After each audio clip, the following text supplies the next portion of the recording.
기본 전제로 들어가서 엘리 프롬은 인간에게는 어떤 불변적인 본능적 요소가 있다는 생리적인 욕구 충족, 이거는 뭐 모든 생명체가 다 가지고 있는 거죠. 먹고 사는 거죠.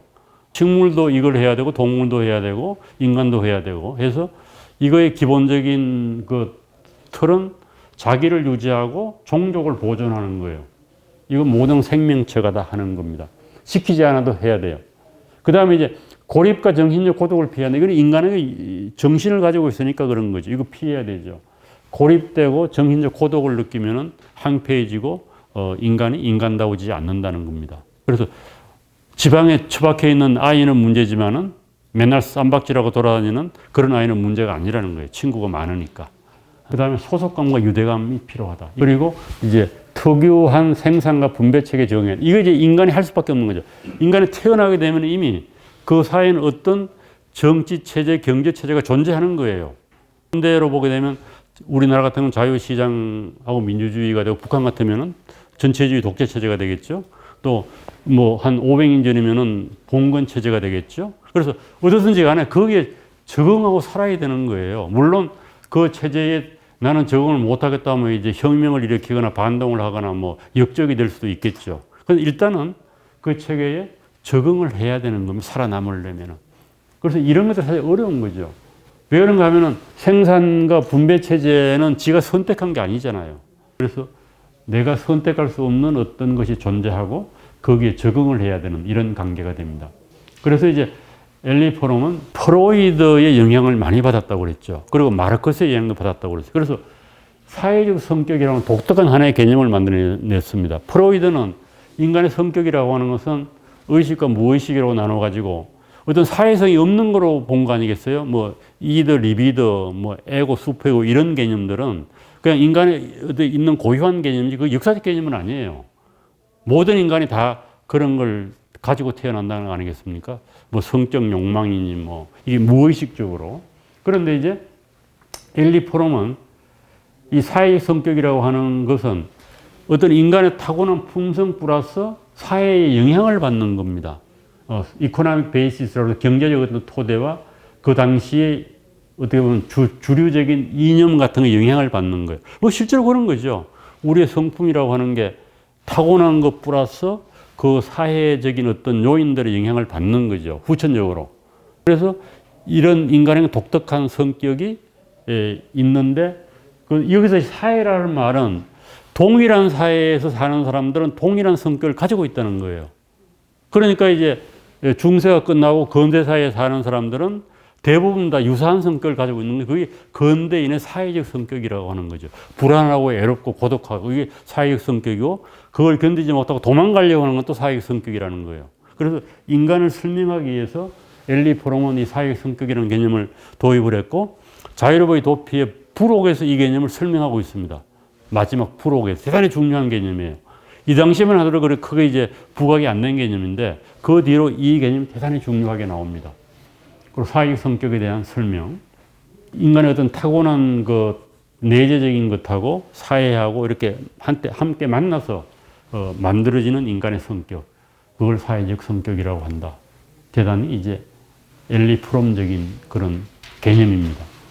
그리고 이 기본 입장은 자유로부터의 도피가 나치즘의 심리를 분석했다고 하지만은 그 나치즘의 심리만을 분석한 건 아니에요. 우리 책에 보면 한 장에 불과하잖아요. 그래서 여러 가지 사례에 다 적용이 가능하다는 얘기입니다. 근대인의 탄생하면 세 가지 상태가 되는 거죠. 소극적 자유의 상태는 원초적 일처감에서 벗어나는 거고, 여기서 어디로 가요? 적극적 자유의 실현으로 가거나 어떻게 돼요? 자유로부터 도피하는 건 대부분 사람들은 뭘 했다는 거야? 도피한다는 거예요. 특히 이제 그것이 집단적으로 이루어진 도피가 뭔가 하면 나치즘이라는 겁니다. 독일에서. 그래서 적극자유실은 이렇게 정의하고 있어요. 적극자유실이 뭐냐? 자발적 살아남과 생산적인 일을 통해 자신과 세계를 결합하는 것이다. 자발적이 중요한 거예요. 자신의 자유와 자아의 고유성과 존엄성을 유지하는 것이다. 새롭게 뿌리내리고 이전과 다른 방식으로 안전을 도모해야 한다. 개성을 실현하기에 경제적, 정책, 사회적 토대가 마련되어야 한다. 이게 대단히 중요한 거죠. 마지막 이 네 번째가. 제가 그 얘기를 했는지 모르겠네. 우리 애가 이 랜드스케이프 아키텍처 조경 설계예요.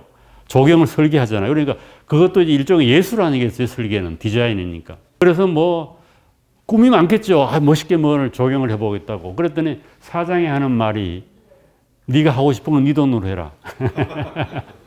우리는 지금 고객의 그 주문에 따라서 하니까 네 예술성 이런 거 발휘하려고 하지 마라. 그냥 그 돈 내는 사람이 원하는 걸 만들어주는 게 우리의 임무다. 이렇게 얘기를 하더라고요. 야, 그거 대단히 훌륭한 사장이다는 얘기를 이렇게 했는데 우린 자꾸 남의 돈으로 자기 실현하려고 그래요. 이게 문제가 있는 거예요. 자기 실현은 지 돈으로 해야 돼요. 그래서 직장을 통해서 나를 실현할 때 이거는 다 헛소리예요, 헛소리. 직장은 고객의 꿈을 실현해주는 것이 나의 꿈을 실현하는 데가 아니에요.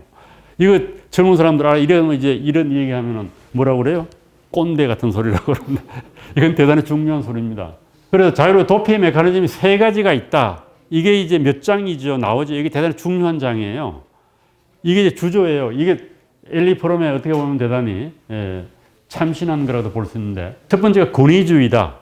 이 권위주의는 여기서 가학성, 피학성이라고 번역을 했는데 이건 그냥 우리는 그냥 좀 영어로 그대로 쓰는 게 좋은 것 같아요. 세디스틱, 메조키스트 이렇게 하는 말 많이 들어봤잖아요. 세디즘이다, 메조키즘이다. 이거 들어. 사디즘은 남을 괴롭히는 거고 메조키즘은 괴롭힘을 당하는 거 아니에요. 그거로부터 뭘 해요? 어떤 만족감을 이게 원래는 성적 개념이에요. 그래서 그게 이제 첫 번째 권위주의입니다. 세조 메조키즘적인 사람들은 권위주의적이다 이 얘기가 되는 겁니다. 가학성, 피학성이라고 번역을 한 거예요. 그래서 그걸 권위주의고 두 번째는 파괴성, 없애버리는 거예요. 그 다음에 자동 인형적 수능, 이거는 아까 얘기하는 따라하는 거예요. 남을 따라하는 거다. 그래서 이 권위주의자들하고 파괴성정은 연동되어 있어요. 여러분들 그 옛날에는 생각하면 네로 황제 있잖아요. 로마를 불태웠나요? 어디를 불태웠어요? 어디를 불질러 놓고 와 좋다고 이게 파괴성이에요. 그리고 히틀러도 뭐라고 그랬어요? 파리를 다 파괴하라고 그랬잖아요. 2차 세계대전 때. 그런데 그 부하가 안 했어요. 그러니까 파리가 고스란히 남은 거. 2차 세계대전을 견딘 거죠. 그래서 이 파괴성은 권위주의의 기본적인 속성이에요. 지금 문화재 막 파괴하는 놈들이 지금 뭐가 있어요? 중동에 이슬람의 그 원리주의자들. 그거 다 그냥 없애버리잖아요. 그게 파괴성이에요. 그러면 자동인력 수능은 현대 자본주의 사회에서 일어나는 겁니다. 이게 다 똑같이 도피 메커니즘이라는 거예요. 그러니까 도피라고 하는 거는 어느 시대나 어느 사회에나 일어날 수 있는데 그 메커니즘이 좀 다를 뿐이다. 이런 얘기입니다. 2차 세계대전 때는 이제 나치에서 사람들이 불안하고 초조하고 애롭고 쓸쓸하니까 히틀러한테 간 거고 현대 사회는 또 어디로 간다? 자동 인형이 된다. 이건 이제 자본주의를 나쁘게 보는 거예요. 그냥 자본주의 광고에 놀아나가지고 장사꾼들의 선전에 그냥 현혹돼가지고 똑같이 된다. 그러면서 자기를 잃는다는 거예요. 뭐 그런 측면도 있죠. 우리 이렇게 앉아가지고 텔레비전에 앉아가지고 그 마케팅하는 거 보면은 저거 내 병인데 저거 내 병 이런 생각이 들잖아요. 주체가 사라지고 이 광고에 대한 일종의 부정적인 자본주의. 자본가들은 돈만 벌면 된다는 거예요. 그래서 좀 제발 정신 차리고 살아라. 엘리 프롬은 그런 얘기를 하고 싶은 거예요. 지나치게 소비를 하려고 엄청나게 노력을 해야 되지 않냐. 그래서 엘리 프롬은 오전에는 그야말로 돈 안 버는 일을 자기가 하고 싶은 거라고 오후에는 돈 버는 일을 했다고 그래요. 하루를 갈라가지고. 뭐 그럴 수 있잖아요. 너무 많이 벌려고 하지 말고 그냥 조금 벌어가지고 너 자신을 발현하는 삶을 살아라. 뭐 이런 얘기를 하고 싶은 거 아닌가 싶어요. 리어링의 부부 얘기도 다 그런 거거든요. 땅 있는 사람들 불쌍하다 그렇게 얘기를 하는 거예요. 땅에서 뭘 생산하려고 하루 종일 일을 하는데 자기들은 그냥 하루에 서너 시간 일하고 겨우 먹을 거 마련해가지고 그냥 나머지 시간은 책 읽고 얘기하고 자연을 즐기고 이런 걸 하는데 현대인들은 왜 그러는지 모르겠다. 뭐 그런 얘기를 지금 하는 겁니다. 그래서 이 자유로의 도피 현상은 뭐 여러 가지에 다 나타나는 겁니다. 어머니와 아이의 관계, 태아라고 하는 원초적 유대 관계가 있는 거 아니에요? 엄마 몸 속에. 그러다 바깥 세상에서 나오게 되면 이제 이게 갈라지는 거죠. 그러면서 점점 더 이제 엄마로부터 독립해 나가는 과정.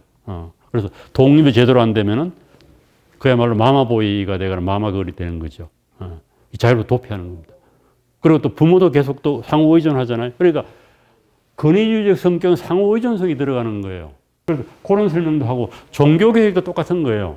루터하고 칼뱅이 근대 자본주의 발전을 했다고 얘기를 하고 또 정신적으로 대단히 뭐 중세로부터 벗어난 것처럼 해석을 하지만은 엘리 프롬은 그것도 똑같은 형태라는 겁니다. 엘리 프롬이 보니까 마틴 루터하고 칼뱅은 교회를 믿다가 이제 하느님을 믿으라고 그러는 거야.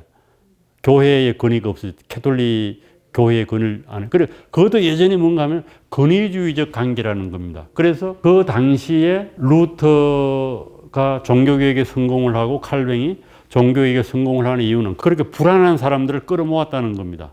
주로 귀족층이 아니고 농부들 이런 사람들이죠. 루터를 지지한 사람들이. 뭐 그런 식으로 해서 종교개혁도 똑같이 설명될 수가 있다. 자유로의 도피라고 하는 그 자본주의도 똑같다는 거고 파시즘도 그렇고 민주도 그렇다는 겁니다. 그러니까 여기에서 각종 형태의 자유로부터의 도피 현상이 나타나고 있다는 거예요. 그렇지만 이제 이 책의 핵심적인 건 우리가 나치즘이라고 이 얘기를 하고 있잖아요. 그래서 유명해진 거예요.